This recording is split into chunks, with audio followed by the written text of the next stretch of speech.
என் நெஞ்சில் குடியிருக்கும். வணக்கம் மக்களே. பணம் எப்படி பண்றது? பணம் பண்றதுக்கு என்னெல்லாம் ஹில்ஸ் தேவை? பணம் பண்றது ஈஸியா? இப்படியான விஷயங்களை தான் இந்த வீடியோல பார்க்க போறோம் மக்களே. இந்த சீரீஸோட நேமு செமையா வாழ போறோம். நான் சசிராஜா, ஸ்ரீ சாஃப்ட்வேர் சிஇஓ. பணம் பண்றதுக்கு 4 ஸ்டெப் இருக்கு. அது என்னன்னு தெரிஞ்சுக்கணும்னா இந்த வீடியோவை கடைசி வரைக்கும் பாருங்க. 1, நீங்கள் ஒர்க் பண்ணுறீங்க, செல்ஃப் எம்ப்ளாய்டாக இருக்கீங்க. ஸோ எல்லா வேலையுமே நீங்கள் தான் பார்க்குறீங்க. உங்களுக்கு லிமிட்டடான டைம் தான் இருக்கும், லிமிட்டடாக தான் சமைக்க முடியும்.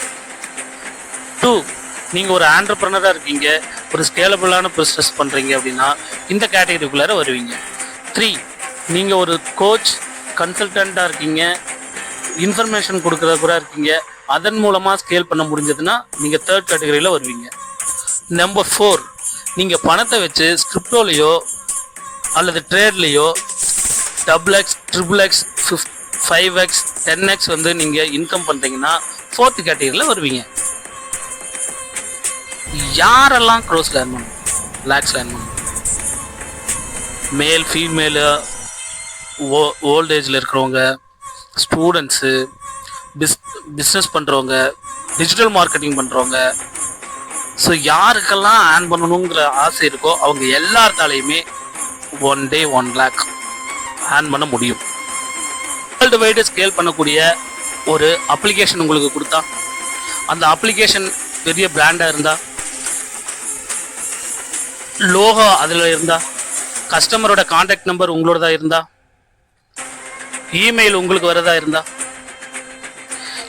இதை சேல் பண்ணுறதுக்காக உங்களுக்கு மார்க்கெட்டிங்கில் வாட்ஸ்அப் மார்க்கெட்டிங் சொல்லி கொடுத்தா, டீப் மார்க்கெட்டிங் சொல்லி கொடுத்தா, இன்ஸ்டாகிராம் கொடுத்தா, ஃபேஸ்புக் கொடுத்தா, யூடியூப் கொடுத்தா, சரி எல்லாரும் சேர்ந்து டீமாக ஒர்க் பண்ணுறதுக்கு ஒரு கம்யூனிட்டி கொடுத்தா, 10 நாளில் பர் டே 1 lakh என்னால் ஏர்ன் பண்ண முடியும். 100 நாளில் நான் கோடியில் நான் ஏர்ன் பண்ண முடியும் அப்படின்னு நினைக்கிறீங்களா? இப்படி யோசிச்சுக்கிட்டே இருக்காதீங்க. டக்குன்னு வாட்ஸ்அப் போங்க, எஸ் அப்படின்னு சொல்லி மெசேஜ் பண்ணுங்க. இமீடியட்டாக உங்களுக்கு அடுத்த கட்ட ப்ராடக்ட் எல்லாமே கொடுக்கறதுக்கு நாங்கள் ரெடியாக இருக்கோம். எல்லாம் சேர்ந்து வளருவோம்.